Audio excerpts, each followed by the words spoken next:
అందరికీ నమస్కారం. నా పేరు అర్చన. ఈరోజు కథ నా గుండె చప్పుడు నువ్వే పార్ట్ 59. ఇక్కడ అంజు ఇంట్లో పెళ్లి ఏర్పాట్లు జరుగుతూ ఉంటాయి. అంజు కళ్ళు ఏడ్చి ఏడ్చి ఎర్రగా మారుతాయి. ఆ టీయర్స్ని వాళ్ళ అమ్మకు కనిపించకుండా కవర్ చేస్తూ ఉంది. లక్ష్మి దగ్గరికి వచ్చి, నేను చెప్పేది విను అంజమ్మ. ఇప్పటికైనా మించిపోయింది లేదు. ఇక్కడి నుండి వెళ్ళిపో తల్లి. వాడిని పెళ్లి చేసుకొని నరకం అనుభవించడం నాకు ఇష్టం లేదు. నీకు దండం పెడతా అంజమ్మ. నేను చెప్పిన మాట విను తల్లి అంటున్న తల్లిని హత్తుకొని గట్టిగా ఏడ్చేస్తుంది అంజలి. హర్ష చూపించే కేరింగ్ ప్రేమ గుర్తొచ్చి గుండె మెలిపెట్టినట్టు అవుతుంది. అంజమ్మ, నేను చెప్పేది విను తల్లి. నీ జీవితం నాశనం అవ్వడం నాకు ఇష్టం లేదు. నేను చూడలేకపోతున్నాను. నేను బ్రతికున్నది ఎందుకేనా? నా కన్న కూతురు ఒక మృగం చేతిలో పడి నలిగిపోవడం నాకు ఇష్టం లేదు. మా గురించి ఆలోచించకుండా వెళ్ళిపో తల్లి. నన్ను అర్థం చేసుకో అని కూతుర్ని పట్టుకొని ఏడుస్తుంది లక్ష్మి. అంజు వస్తున్న కన్నీళ్ళని ఆపుకుంటూ, అమ్మా, నా జీవితం ఏమైపోయినా నాకు ఏం పర్వాలేదు. నేను వాడిని చేసుకోకపోతే నా చెల్లి జీవితం నాశనమైపోతుంది.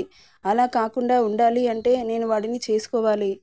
అక్క, నా గురించి నీ జీవితాన్ని నాశనం చేసుకుంటావా అంటూ వెనుక నుండి వినబడుతున్న మాటలకు వైపు తిరుగుతుంది అంజలి. అవునక్క, నువ్వు మా కోసం చేసిన త్యాగాలు చాలు. ఇంకా మా గురించి ఆలోచించాల్సిన అవసరం లేదు. మా రాతలు ఎలా ఉంటే అలా జరుగుతుంది. నువ్వు హైదరాబాద్కి వెళ్ళిపో అక్క. నా మాట విని నీ జీవితం నువ్వు చూసుకో అంటున్న చెల్లి మాటలకు అందరూ నాకు హితబోధ చేస్తున్నారా? అంటే మిమ్మల్ని ఇక్కడ నిర్దాక్షిణ్యంగా వదిలిపెట్టి నా స్వార్థం నేను చూసుకొని వెళ్తే నేను హ్యాపీగా ఉంటానా? నేను బ్రతికి ఉన్న శవంలాగా జీవించాలి. నేను వాడిని చేసుకొని కనీసం మీరైనా సంతోషంగా ఉంటే నా జీవితానికి ఒక అర్థం ఉంటుంది. కొంచెమైనా తృప్తిగా బ్రతుకుతా. నా స్వార్థం నేను చూసుకొని ఇక్కడి నుండి వెళ్ళిపోతే ప్రతి క్షణం చస్తూ బ్రతకాల్సి వస్తుంది.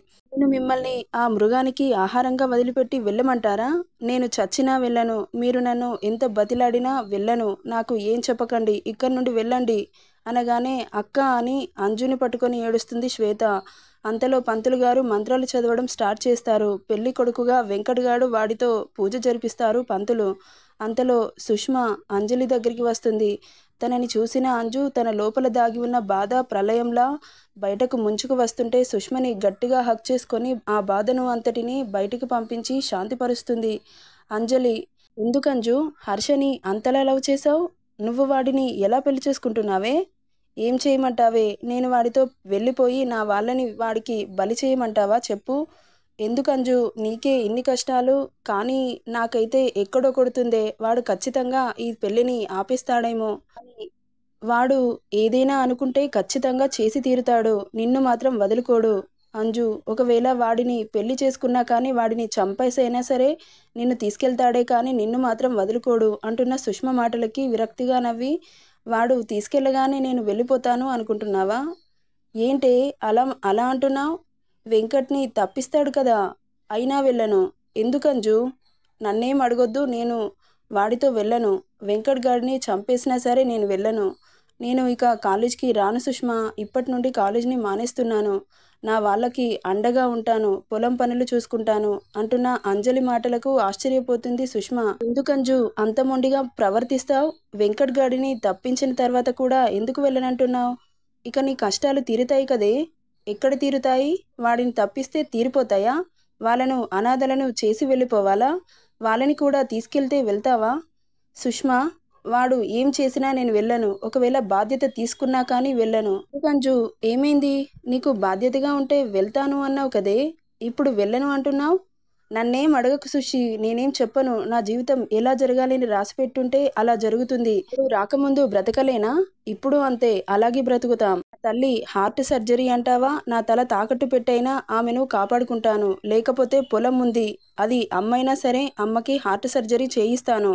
ఇన్ని రోజులు పొలమే ఆధారమని దాన్ని అమ్మలేకపోయాను. అత్యవసరం వస్తే పొలం అమ్మి అయినా సరే సర్జరీ చేయించి అమ్మను బ్రతికించుకుంటాను అంటున్న అంజు మాటలు విచిత్రంగా తోస్తున్నాయి సుష్మకి. ఇంత కఠినంగా ఎలా మాట్లాడగలుగుతుంది? అసలు ఏమైంది? ఎందుకు ఇంత మొండిగా మారింది అని ఆలోచిస్తూ ఉండగా పంతులు గారు పెళ్లి కూతుర్ని తీసుకురమ్మని చెప్పగానే సుష్మ అంజలిని తీసుకొని వెళ్తూ ఉంటుంది. అంజు, లాస్ట్ అండ్ ఫైనల్గా ఒక్కసారి ఆలోచించవే. నీ మంచి ఫ్యూచర్ని పాడు చేసుకుంటున్నావు. నువ్వు చేసే ఒకే ఒక్క మిస్టేక్ వల్ల నీ లైఫ్ పాడైపోతుంది.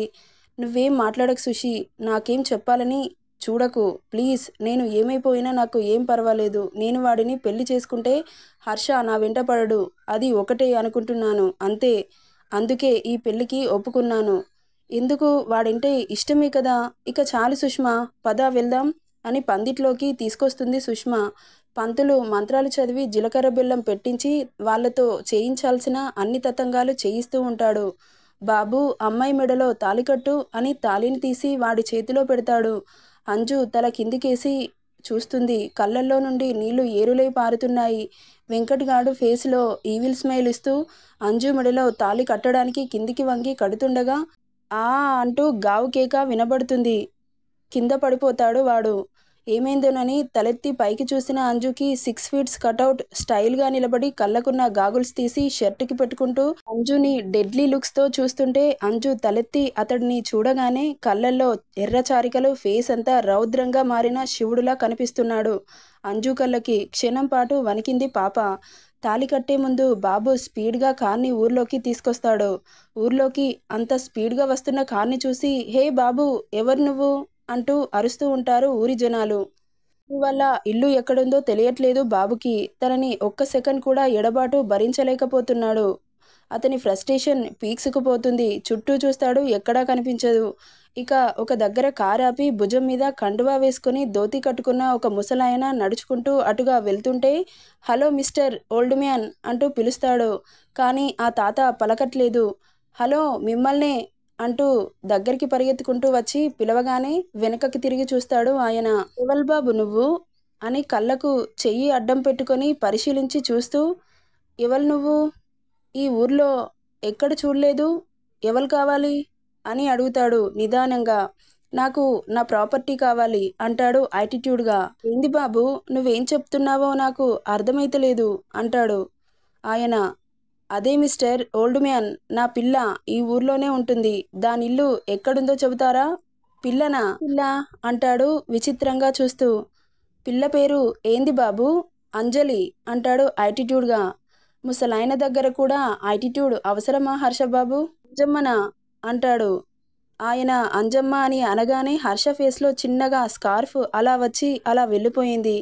ఓ తాత, ఎటుపోతున్నవే ఇంత ఎండలో? ఎక్కడికి పోతున్నావు అని ఎదురుగా వస్తాడు ఇంకొకతను. పొలానికి పోతున్నాను బిడ్డ అంటాడు ఆ ముసలాయన. హలో మిస్టర్ ఓల్డ్ మ్యాన్, నేను అడుగుతున్న దానికి సమాధానం చెప్పండి. ఏంది తాత? ఆయన ఎవరు? ఏమడుగుతున్నాడు? చూడ్డానికి సినిమా హీరోలాగా ఉన్నావు. ఎవరు నువ్వు అంటాడు ఇంకొకతను. నేను ఎవరైతే నీకెందుకు? నేను అడిగిన క్వశ్చన్కి ఆన్సర్ చెప్పండి. అంజలి వాళ్ళ ఇల్లు ఎక్కడ? అంజమ్మనా? అంజమ్మ వాళ్ళ ఇల్లు ఇదిగో ఇలా పోయి కుడి చేయి బాదుకి తిరిగి అట్లనే నడుచుకుంటూ పోతే వస్తుంది అన్న అతని మాటలు హర్షకి ఏం అర్థం కావట్లేదు. మొహం చిట్లించుకొని చూస్తున్నాడు. అయ్యో, ఏమైంది బాబు అలా చూస్తున్నావు? అసలు ఏం చెప్పారు అంటాడు హర్ష. అంజమ్మిల్లు అడిగినావు కదా, అదే చెప్తున్నా అంటాడు. సరే బాబు, నేను చూపిత్తా పదండి అంటూ అంజలి వాళ్ళ ఇంటికి తీసుకెళ్తాడు. బాబు ఓపికను పరీక్షిస్తున్నారు అందరూ. అది ఎలా బ్లాస్ట్ అవుతుందో, ఎక్కడ బ్లాస్ట్ అవుతుందో మరి. ఈరోజు అంజమ్మ పెళ్లి బాబు, పెళ్లి చూడ్నీకు వచ్చిండ్రా అన్న మాటలకు కోపంతో పిడికిలి బిగుసుకుంటుంది బాబుకి. ఏంది బాబు, ఏం మాట్లాడతలేవు? ఆమె పెళ్ళికొచ్చిండ్రా మీరు?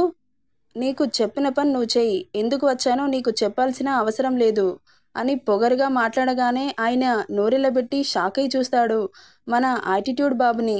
ఇదిగో బాబు, ఈడనే ఉంటుంది. ఈ గల్లీలో నుండి చక్కగా పోండి, కొనకుంటుంది ఆ తల్లి ఇల్లు అని చెప్పి వెళ్ళిపోతాడు.